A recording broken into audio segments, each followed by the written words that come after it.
చేయాలని చెప్పేసి ఈరోజు ప్రభుత్వాలు చెప్తా ఉన్నాయి.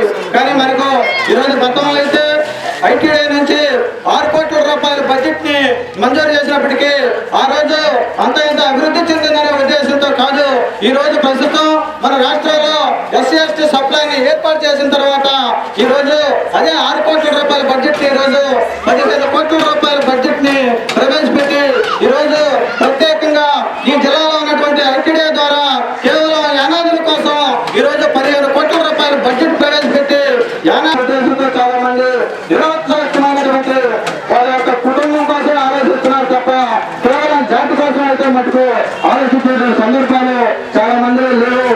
కాబట్టి మనం అందరం అడగాల్సింది ఏంటంటే ఈ రోజు వాళ్ళకి ఉద్యోగాలు వచ్చి వాళ్ళు ఒక మంచి ఆర్థిక స్థితిలో ఉన్నారు. వాళ్ళ పిల్లలు ఒక మంచి భవిష్యత్తులో మంచి కార్పొరేటర్ స్కూల్లో కార్పొరేటర్ వాళ్ళు బాగా లేకుంటే కార్పొరేషన్ హాస్టల్లో కార్పొరేషన్ హాస్పిటల్లో వాళ్ళు ఈ రోజు చూపించుకున్నారంటే ఆ రోజు మహానుభావుడు డాక్టర్ బాబాసాహెబ్ అంబేద్కర్ గారు డయాస్ మీద ఈ బ్యానర్లో ఉన్నటువంటి మహానుభావుడు ఆయన పుణ్యపల్లిని ఈ రోజు మన అందరం ఈ ఉద్యోగాల్లో కానీ ఈ విధంగా మనం మీటింగ్లు పెట్టి ఈ వేదికల మీద మనం ప్రసంగాలు ఇచ్చుకోవడం కారణం ఆ మహానుభావుడు డాక్టర్ బాబా అంబేద్కర్ గారు పుణ్యం వల్లే మనం ఉన్నామని చెప్పేసి ఆ మహానుభావుడు సరే ఈ రోజు ఈ రాజ్యాంగంలో ఉన్నటువంటి రిజర్వేషన్ అని చెప్పేసి కాబట్టి మీరు గిరిజనులకు కాదు, మీరు గిరిజనులు అయితే మా యానాదుల కోసం ఎందుకు పనిచేయరు, మీరు గిరిజనులకు కాదని చెప్పేసి మన అందరం వాళ్ళని గట్టిగా నిలదీసి అడిగిన నాడు వారు మన జాతి కోసం మన యానాదుల కోసం మేము కూడా యానాదులు గతంలో కూడా నెల్లూరులో మీటింగ్ పెడితే ఒక అధికారి వచ్చి అయ్యా నేను హైదరాబాద్ లో ఉన్నాను, మా కొడుకు ఇంజనీరింగ్ చేశాడు కానీ నాకు అక్కడ క్యాస్ట్ సర్టిఫికేట్ ఇవ్వలేదు, కాబట్టి నా కొడుకు క్యాస్ట్ సర్టిఫికేట్ కావాలంటే నువ్వు యానాది కాదు, నువ్వు ధనిక వర్గానికి సంబంధించిన వ్యక్తి అని చెప్పి రామరపాడు నూతనంగా ఎన్నిక కాబడినటువంటి సర్పంచి తలపల కొండమ్మ గారిని కూడా వేదిక మీద రావాల్సిందిగా కోరుతున్నాం. మనకు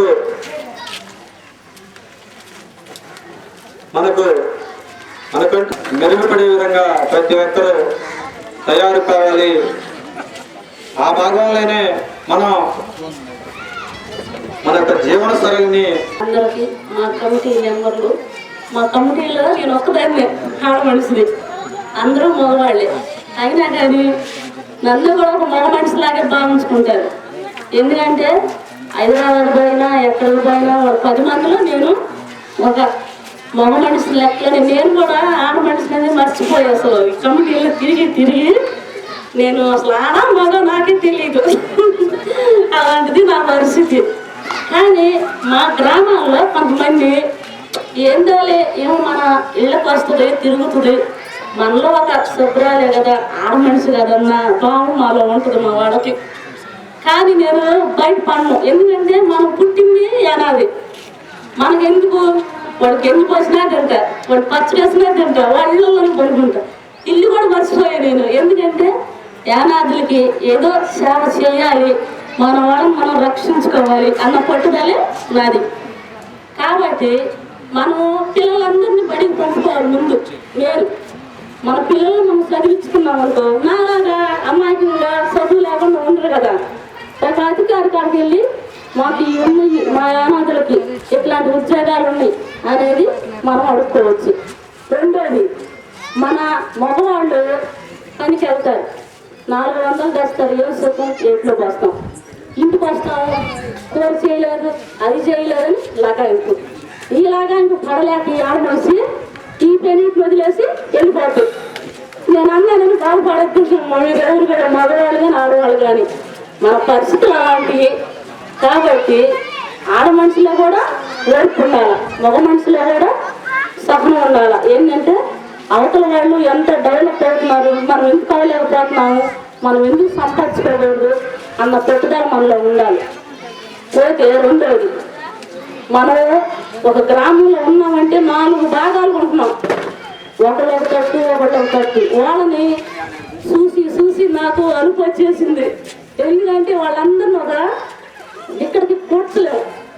అట్లాగా పడతా ఉన్నాం, బాధలు చేస్తా ఉన్నాం. మా సోదరు వెంకటపతి నేను మురళి మేమందరం 10 రోజులు పాదయాత్ర చేశాం. ఎందుకు? జాతి కోసం, మన జాతిని మనం కాపాడుకోవాలి. ఒక తల్లికి పుట్టకపోయినా వెంకటపతి నేను అంత అనుబంధం మా ఇద్దరిది. అందుకే ఎన్నుకున్నాము మన సర్పంచులని. ఎందుకు ఎన్నుకున్నాము? మన జాతికి ఏదో సేవ చేస్తారని. నాకు అది తృప్తి లేదు. ఎందుకంటే మన వాళ్ళు చేస్తారా చేయరా మన యానాదులకు అనేది నాకు అది ఒక టెన్షన్. ఏంటంటే మనం ఎందుకు వాళ్ళని ఈ అమ్మాయితో బాగుంటుంది ఇతనైతే బాగుంటాడని ఎందుకు అనుకున్నాం? అంతా ఇంత సహాయం చేస్తారు మన యానాదులు కానీ అది చెయ్యాలి. సర్పంచుల గారికి మీరు బాధపడవద్దు. అది పోతే మీరందరూ ఒక కట్టుబాటు మీద ఉండాలి. మనకి ఇప్పుడు చేపల సొసైటీలు కూడా ఉన్నాయి. జనాన్ని చేసుకొని మా కాంగ్రెస్లు ఏమనుకుంటున్నారో నాకు తెలియదు కానీ నాకు మాత్రం నిద్ర రాట్లా. ఆ చెరువు ఎప్పుడు మా యానాదులకు వచ్చిద్దా, ఎప్పుడు వాళ్ళు బిడ్డలు తరపడి ఉంటారా, నాకు మనశ్శాంతి ఎప్పుడు వచ్చిద్దని పట్టుకుని కూడా సొసైటీ పట్టుకుని పెట్టుకోవద్దా అన్న ఆలోచనే నాకు. అందుకే నాకు నిద్ర ఉండదు. నాకు అదొక యాతన, దిగులు. ఇప్పుడు ఈ అనుకుంటే మళ్ళీ ఏడే దిగులు. ఈ సర్పంచ్లు ఏం చేస్తారా, ఈ సంఘాలని ఈ జనాన్ని ఏం చేస్తారా, వీళ్ళు అమ్ముడు పోతారా, నీతికి పని చేస్తారా అనేది నాకు దిక్కు తెలియదు. కానీ మనం నమ్మి సర్పంచులు ఎన్నుకున్నాం. కానీ సర్పంచులు అధికారులకి పని చేయాలి, మనకి చేయాలి మన జాతికి. కాబట్టి ఈ అవకాశం ఇచ్చిన పెద్దలు చిన్నలు అందరికీ నా ధన్యవాదాలు. ఈరోజు మనం ఈ కార్యక్రమాన్ని ఒక మహత్తరమైనటువంటి ఈరోజు ఈ ప్రపంచ ఆదివాస దినోత్సవం అనేది బహుశా నాకు తెలిసి చాలా మందికి కూడా తెలిసి ఉండదని చెప్పేసి ఆలోచన. ఎందుకంటే ఈరోజు మన రాష్ట్రంలో అందరికీ దినోత్సవాలు జరుగుతున్నటువంటి సందర్భం, కానీ ఆదివాసీలకు కూడా ఒక దినోత్సవం ఉందని అనే ఒక ఆలోచన విధానం తెలియాలనే ఉద్దేశంతో ఈ కార్యక్రమాన్ని మనం ఇక్కడ ఏర్పాటు చేయడం జరిగింది. ఇందులో ఈ కార్యక్రమం ఈరోజు వాస్తవంగా అయితే మనం చింతించాల్సినటువంటి అవసరం అయితే లేదు. ఎందుకంటే ఇక్కడ మనం పెద్దలు చెప్తారు, ప్రజలే పాలకులు, ప్రజలే దేవుళ్ళు, వాళ్ళే అన్నిటికీ ధైర్యంగా ఉండి ముందుకు పోవాలనే ఒక ఆలోచనలు మనకు మన పెద్దలు సూత్రప్రాయంగా తెలియజేస్తూ ఉంటారు. అదే పరిస్థితి రాపూర్ రమేష్ గారిని కూడా వేదిక మీదకి రావాల్సిందిగా కోరుతూ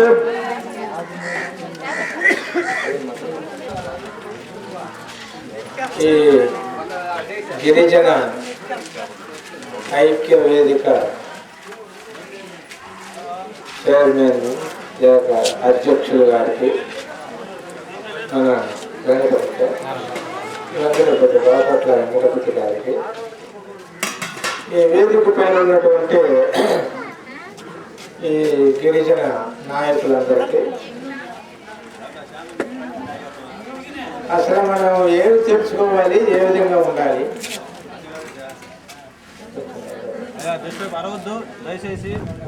వరకు ఉండేటటువంటి బాధల నుంచి ఎలా విముక్తి పొందాలి, ఏం చెప్తారు మన నాయకులని ఈ సభకు ఇచ్చేసినటువంటి సోదరుమానులందరికీ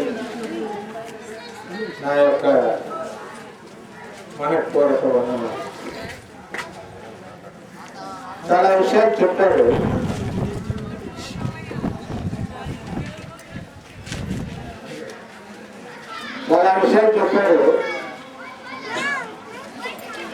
కానీ నేను గిరిజనుడిని కాకపోయినా 1972 సంవత్సరం నుంచి గిరిజన హాస్టల్ వార్డెన్గా ఈ జిల్లా మొత్తం తిరుగున్నారు. ఈ జిల్లాలో ప్రతి ప్రదేశంలో హాస్టల్ ఉండేటటువంటి ప్రతి ప్రదేశంలో నేను వార్డెన్గా పనిచేస్తున్నాను. కొన్ని విషయాలు మన వెంకటపతి గారు చాలా విషయాలు చెప్పారు. కొన్ని విషయాలు అనుభవపూర్వకంగా కళ్ళారా చూసి బాధపడినటువంటి సంఘటనలు జీవితంలో చాలా ఉన్నాయి. ఎందుకంటే 3 రకాల 4 రకాల హాస్టల్స్, ఒకటేమిటంటే ఎస్సీలకి, రెండోది ఏంటంటే బీసీలకి, మూడోది ఏంటంటే మన గిరిజనులకి. ఇవన్నీ చెప్తే మిమ్మల్ని విశ్లేషించదలుచుకోలేదు. ఒక్కొక్క కాలానికి వెళ్ళాలండి. అందరి గిరిజన పిల్లకాయల పేర్లు నేను రిజిస్టర్ లేదా, కానీ విద్యార్థులు లేరు. వాళ్ళు ఐవర్లు రారు. మరి ఏం చేయాలి ఈ విషయం వాళ్ళని అడిగితే, సార్ ఇక్కడ పంగిలేని ఊరు ఉంది, అది అడవిలో ఉంది, ఇక్కడికి 10 కిలోమీటర్ల దూరంలో ఉంది. అట్లా విలేజెస్ గ్రామాలన్నీ కూడా అడవుల్లో ఉన్నాయి సార్. ఈ అడవుల్లో ఉండేటటువంటి పిల్లకాయ విద్యార్థులు ఇక్కడికి రారు. అందువల్ల మేము ఏం చేస్తామంటే స్కూల్ ఈ విధంగా చూడండి. ఈరోజు ఆయన ఆ రోజుల్లో ఇటువంటి వసతులు లేనప్పటికీ ఆ రోజుల్లో ఒక సామాన్యటువంటి బడుగు బలహీన వర్గాల వాడు చదువుకోవాలంటే చాలా కష్టతరమైనటువంటి విశేషం. ఎందుకంటే ఆ రోజుల్లో మనతో తల్లిదండ్రులు కనీసాలు చేస్తున్నాను. ఎందుకంటే వందనాలు అంటే నేను తెచ్చిపోయాన్ని కాబట్టి వందనాలు మొత్తంలో అటు అనుకోవద్దండి. కానీ మనందరం ఈ రోజుతో కలుసుకున్నామంటే చాలా అదృష్టం. ఎందుకంటే నాకు సంవత్సరం నుంచి ఈ పదవిలో నన్ను నిలబెట్టినందుకు, ఒక గ్రామానికి వెళ్ళినందుకు నేను మా టీం అంతా గ్రామానికి వెళ్ళాను. వెళ్ళిన తర్వాత ఊరు వచ్చారని అంటే రాని బాబు మనందరం మాట్లాడుకోవాలని అంటే ఊరు వచ్చారని చూదరాని అన్నారు. సరే ఆడికి వెళ్తే నిజంగా మీరు ఆందోళన అని అన్నారు. ఈ ఆందోళన పెట్టుకుని ఆందోళన కాదంటున్నారు, ఈ ఏమనుకోరు అని చెప్పి సరే మేము ఆందోళన కాకపోతే ఇంక మీరు చెప్పండి, మేము ఎవరైనా చెప్పండి మేము ఆలోచిస్తామంటే మీరు ఆందోళనకి కిందకు వస్తారు వాళ్ళు వస్తారు కదా అన్నారు. సరే ఏం చెప్పండి అన్నారు. సరే ఆ కాలంలో నేను ఒక్కనే తెలుసు. ఎందుకంటే కాయలు మండలంలో హాస్పిటల్ దగ్గర పనిచేస్తున్నాను కాబట్టి నేను ఒక్కడే పని చేస్తున్నమాట. ప్రధాన డ్రైవర్ పలానా ఆందోళన చూడని చెప్పి డబ్బులు ఇచ్చిందన్నమాట. సరే ఏంటన్నా ఏం జరుగుతుంది చెప్పండి అని అన్నారు. అదే మన ఇలా అందరూ కలిసి ఒక సమానంగా చేసుకో మాట్లాడుకున్నాం అనుకున్నాను. కానీ గిరిజన అభివృద్ధిలో గిరిజన వేనాది ఐక్యత సమావేశము. ఈ సమావేశం అంటే మనందరూ ఇప్పుడు ఒక వేదికలో అందరూ చూస్తున్నాం అంటే చాలా సంతోషం. కొంతమంది అంటే ఆ ఏ మీటింగ్లో అదేదో అనుకున్నారు. కానీ నేను చేసిన కొన్ని కార్యాలు ఏంటంటే కార్యాలయం మండల అధ్యక్షులలో పలానా వ్యక్తి మనకు పనిచేస్తున్నాడు, అందుబాటులో ఉన్నాడు అని మా సభ్యులందరితో మాట్లాడుకుంటూ ప్రతిరోజు మేము కలిసి మాట్లాడుకుంటున్నాం. ఒక వ్యక్తి నా దగ్గరికి వచ్చి అయ్యా మా అమ్మాయికి చదువులో ఉంది, ఉద్యోగం కావాలి, నాకు సహాయం చేయమని అన్నారు. సరే ఎందుకు బాబు ఏం కాదమ్మా ఏందని అంటే ఏదన్నా నేను చదువుతున్నాను, నాకు ఉద్యోగం కావాలా. సరే అమ్మా మీరు పెద్దోళ్ళని తీసుకురా, నేను మాట్లాడి నీకు సహాయం చేస్తూ ఉన్నాను. సరే పెద్దోళ్ళు దొరకం నా దొరికిన నా టీం ఉంది, నా టీం దొరకం పంపించారు. రేపు 10 మనుషులు ఉన్నారు అడిగేదమ్మా. ఆ మనిషి బట్టి ఆ అమ్మాయి 10 చదివింది. 10 చదివి మ్యారేజ్ కూడా ఏరింట్లో పని చేస్తుంది. సరే అమ్మాయి పిలిపిస్తున్నా, ఏందమ్మా ఏం కావాలనమ్మా. ఏం లేదన్నా నాకు లోన్ కావాలి, లోన్ అరేంజ్ చేయండి అన్న. ఈ లోన్ తప్పగా నాకు తెలుసు కానీ నువ్వు ఒప్పుకుంటే నేను ఉద్యోగం ఇప్పిస్తానమ్మన్నా. ఏందన్నా లోన్ నడిపి ఉద్యోగం ఇప్పిస్తాను నువ్వు అన్నాడు. లేదమ్మా నువ్వు వస్తే నేను ఉద్యోగం మంచిగా నీకు 3,000 జీతం ఇప్పిస్తానన్నా. సరే కాదమ్మా నువ్వేది మాట్లాడాలి. సరే ఉద్యోగం నా అమ్మాయికి ఇంట్లో ఒక పాసిపోయిన చేయాలి కోరిక, ఉద్యోగం మీద పాసిపోయిన ఎక్కువ. సరే ఆలోచించి ఏంటంటే అమ్మాయి ఇంకా పాత రోజుల్లో ఉన్నారు ఎంత అయ్యేది ఏం చెప్పంటే మా అమ్మ ఉద్యోగం వద్దు ఇంటికి పని చేసుకోమని చెప్పిందమ్మా. మన సంతోషం అమ్మా అట్లా హ్యాపీగా చేసి చెప్తా. తొందరగా ఏం చేస్తానంటే మరో హాస్పిటల్కి వచ్చారు. హాస్పిటల్కి వచ్చిన తర్వాత కూర్చోమ్మా పరాజం కూర్చోమ్మా. కూర్చున్న తర్వాత మన ఊళ్ళో ఒక 2 సంవత్సరాల ఊళ్ళో కాపలు ఉన్నారట. ఆ ఊళ్ళో ఉంటుంది కాపలు ఉంటుందో నాయకులకు, అదేవిధంగా మన గిరిజన మహిళలకు, అదేవిధంగా గిరిజన పెద్దలకు అందరికీ నా ధన్యవాదాలు. మన పెద్దలందరూ చెప్పినట్టుగా ప్రతి ఒక్కరు కూడా మన సమస్యలు ఏంటంటే రేషన్ కార్డు, లేకపోతే భూమి కావాలి, లేకపోతే ఇంటి స్థలం కావాలి, లేకపోతే ఇల్లు కట్టించాలి. ఇవే సమస్యలు మనం ఎప్పుడు చెప్పేది కూడా. రాజకీయ నాయకులు కూడా మనల్ని ప్రతి ఒక్క విషయానికి వాడుకుంటున్నారంటే ఆ 4 పేర్లు చెప్పే వాడుకుంటారు, అంతకన్నా చేసేది ఏం లేదు. మనం అడిగేది కూడా అవే అడుగుతున్నాం. ఎందుకంటే మనకు ఊరి సమస్య మనకు అవసరం లేదు. మన ఇంట్లో పిల్లవాడు చదువుకుంటున్నాడా లేదా, వాడు స్కూల్కి పోతున్నాడా అనేది మనకు అవసరం లేదు. నేను ఎందుకు చెప్తున్నానంటే ఈ మెయిన్ పాయింట్స్ ఇవే. మనం వెనుకబడిపోతున్నాం అన్న దానికి కొన్ని కారణాలు. ఇప్పుడు ఒక సమస్య ఉంది, ఇక్కడ మీటింగ్ పెట్టారు, వెంకటపతి గారు లేకపోతే ఇప్పుడు కోటయ్య సారో లేకపోతే ప్రెసిడెంట్లు, గెలిచిన ప్రెసిడెంట్లు వచ్చిన వాళ్ళు వీళ్ళందరూ మన సమస్య తీర్చేస్తారు, లేకపోతే ఆర్డీఓ గారు వస్తే ఆర్డీఓ గారు మన సమస్యను అప్పటికప్పటికే తీర్చేస్తారు అనేది కాదు కాన్సెప్ట్. మనం అందరం కూడా ఒక పని చేసుకోవాలంటే ఎంఆర్ఓ అధికారి దగ్గరికి పోవాలన్నా, ఒక అర్జీ రాసుకోవాలన్నా దాని పరిస్థితుల్లో కూడా మనం లేవు. అందుకనేది ఏంటంటే ఇప్పుడు ఈ మీటింగ్ పెట్టడం ముఖ్య ఉద్దేశం కూడా ఏంటంటే మనం అందరం చైతన్యవంతులు కావాలి. మనం అందరం కూడా చైతన్యవంతులయ్యి ఏ పనినైనా మనం కలిసి అందరం కూడా ఇప్పుడు ఒక్కరి వల్ల కానిపని. ఇప్పుడు రేషన్ కార్డు అంటే ఒకరి వల్ల అయిపోద్ది, పోతారు, ఎంఆర్ఓ ఒక లెటర్ పెట్టుకుంటారు, రేషన్ కార్డు వచ్చేస్తుంది, అయిపోద్ది. అదే ఒక ఊర్లో ఈరోజు ముసునూరు సమస్య ఎత్తుకుంటే మాకు తెలిసినంత వరకు ముసునూరు ఈరోజు కావలి మున్సిపాలిటీ అయింది. అయినా కూడా ఇంట్లో నుంచి బయటికి పోయి ఎక్కడో రోడ్డు మీద లేకపోతే పొలాల్లోనో లేకపోతే కయ్యల్లోనో ఎత్తుక్కునే పరిస్థితి ఉంది. ఆ ఎత్తుక్కోవడానికి పొలాలు కూడా లేవు ఈరోజు, లిటింగ్ కూర్చోవడానికి కూడా ఉన్న విషయం చెప్తున్నాను నేను. అది మీరు అందరూ ఒప్పుకుంటారో లేదో తెలియదు, కానీ వాస్తవం అయితే అది నిజం కాదంటారా? ఇప్పుడు ముసునూరు వాళ్ళు ఉన్నారు కదా అందరూ.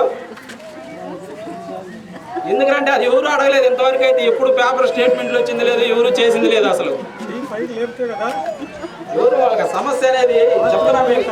ఎందుకంటే మెయిన్ వాస్తవం ఇక్కడ కనబడుతుంది. ఇప్పుడు అటు కాలేజ్ చూసాం, వినాయక నగర్ కాలేజ్ చూసాం, ఇక్కడ చూసాం. అదేవిధంగా ఎక్కడి నుంచో వాళ్ళు వచ్చి ముసునూరులో ఉండి ఈ రోజు కూడా కొంతమంది రేషన్ కార్డు లేని వాళ్ళు కూడా ఉన్నారు ఇక్కడ. అది ఇవన్నీ కానీ మన గిరిజనులకు సంబంధించిన ఏ విషయాన్నైనా కానీ ముసునూరు మర్రి చెట్టు కాలనీ అనేది ఒక స్థావరంగా ఏర్పాటు జరిగింది. నేను ఆర్డీఓ గారు కూడా అన్నారు, ఏమైనా మర్రి చెట్టు కాలనీలు ఎందుకు పడుతున్నారు మీరు మీటింగు, ఇంకెక్కడ కాలనీలు లేవా అని. ఇదే చెప్పాం, మాకు మర్రి చెట్టు కాలనీ అనేది కాదు సార్, ఈరోజు టౌన్లో ఉంది, ఈ మర్రి చెట్టు కాలనీలోనే సమస్యలు తీరలేదు అని కూడా చెప్పడం జరిగింది. అందుకని ఎక్కువ సమయం మాట్లాడడానికి టైం లేదు. మీరందరూ తిట్టుకుంటున్నారు ఇప్పుడే భోజనాలు చేసుకోలేదని, చేయలేదని. 86 మంది మన జిల్లా వరకు 86 మంది ఎస్టీ నాయకులకి ప్రెసిడెంట్ పదవులు ఎన్నుకోవడానికి ఒక రిజర్వేషన్ కల్పించడం జరిగింది. అది కూడా ఎస్సీ ఎస్టీ సప్లాన్ అనేది ప్రత్యేకంగా పెట్టడం జరిగింది కాబట్టి. అదేవిధంగా ఐటీడీఏలో అదేవిధంగా 5 కోట్లు తప్పితే అంతకన్నా బడ్జెట్ వచ్చేది కాదంట. కానీ ఈ సంవత్సరం రేపు ఆగస్టు 15వ రోజు జిల్లా సచివాలయంలో రేపు ఆగస్టు 15కి జెండా వందనం చేసేటప్పుడు ఒకటి ప్రతిపాదిస్తున్నాం మురళి. ఈ విధంగా